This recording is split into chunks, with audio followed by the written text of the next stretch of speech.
Alright, so my friend Connor he did this thing where he just turned on his webcam on his computer like I am now, and he started ranting. And he started ranting about moving. And it was just like this 5 minute rant, not even really a rant, it was just him talking about the way he feels about him moving.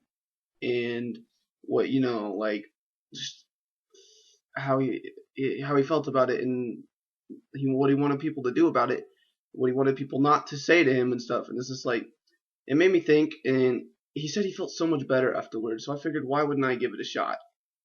So I turned on my webcam, and I can't think of a topic of what I want to talk about. And I thought about it way too much. I'm not supposed to think about it, but I can't help it. It made me think about kind of like my position in society and in high school. And I'm a junior in high school. And junior high school and your junior year in high school and your senior year in high school is supposed to be awesome because you've made your new friends or whatever. You're supposed to have fun now. It's not, you're in the awkward stages. You're supposed to get good grades, which I don't necessarily do. And just like in my group of friends, I met them when I was a freshman in high school.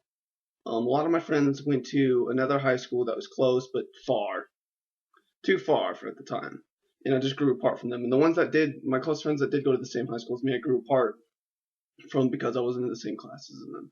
I play soccer, and I met a friend on my club team, club soccer, who also played for the school, and we played on the freshman team together because we sucked. And that's how I met my first group of friends. And I'm not, I mean, I'm not popular. I have a lot of friends. I have good close friends. And my friends were super popular at their middle school. And they're super hostile, and I'm not. And over the time I've kind of molded to that, but I was kind of the one who gets picked on. And over time my group of friends isn't popular, not at all. We're pretty normal. But the rest of my friends have way more self-confidence than I do. And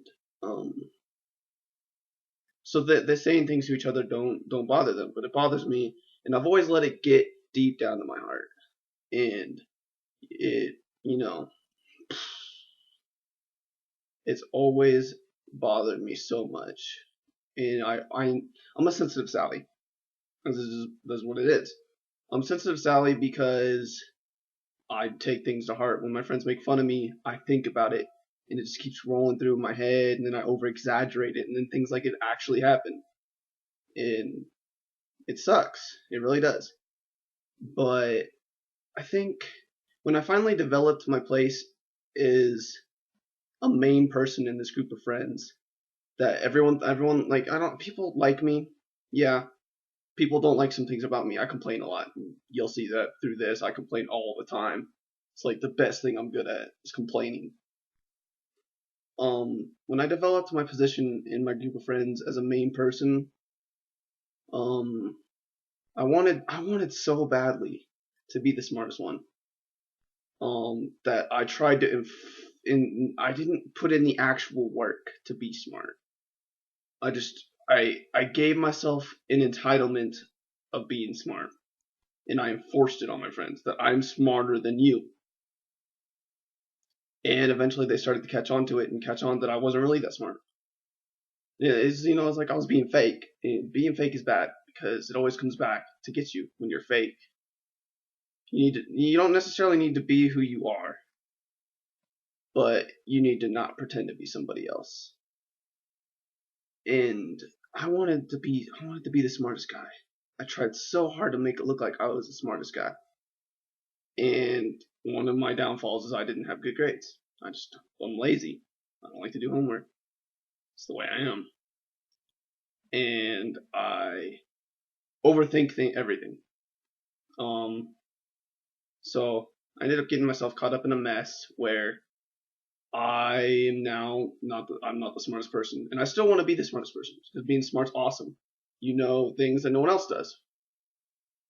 And I saw this picture on Instagram, social media. And it was a half side picture. It was kind of like a devil angel picture, where on one side you have successful people, and on the other side you have unsuccessful people. And I started reading it and I started noticing how many traits I had of an unsuccessful person. And it bothers me because it's natural for me to think like that, and I don't want to be unsuccessful. Everyone wants to be successful. And I noticed something, that one of the traits of being an unsuccessful person versus a successful person is an unsuccessful person wants others to fail. A successful person wants others to succeed. And it made me think about all the times where I wanted to be better than everyone else. And I couldn't be happy for other people because I I wanted to be better than them. If someone made a higher team than me in soccer, for instance, guy B was on a better team than I was.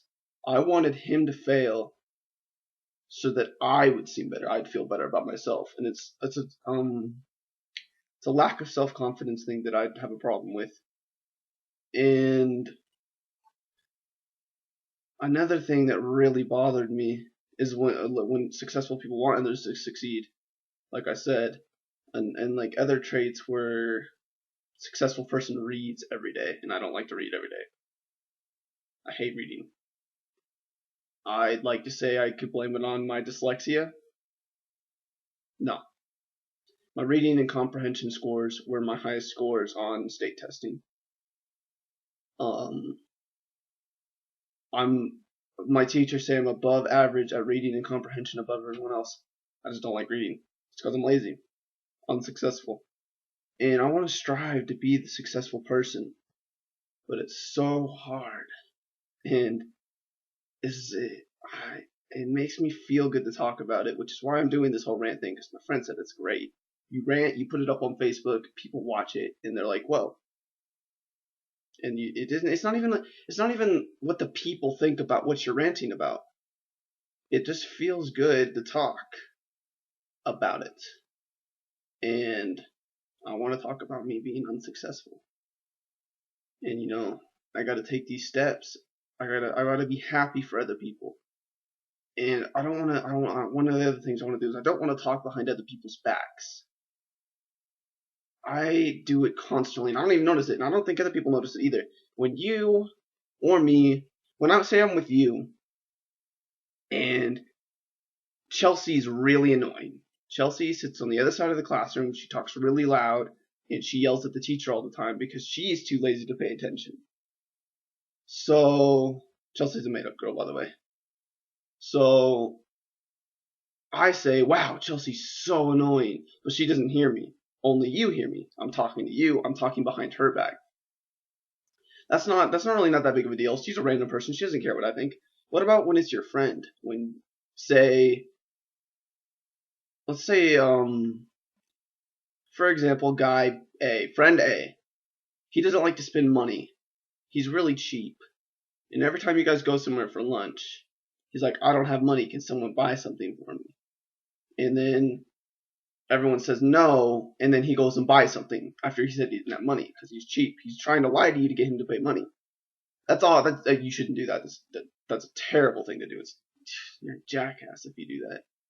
But it's also bad for me to then go to friend B and say, wow, I hate friend A because he doesn't want to spend money. He wants me to spend my money on him. Just talking behind his back. And I'm too scared to talk to his face, and I don't want to do that anymore.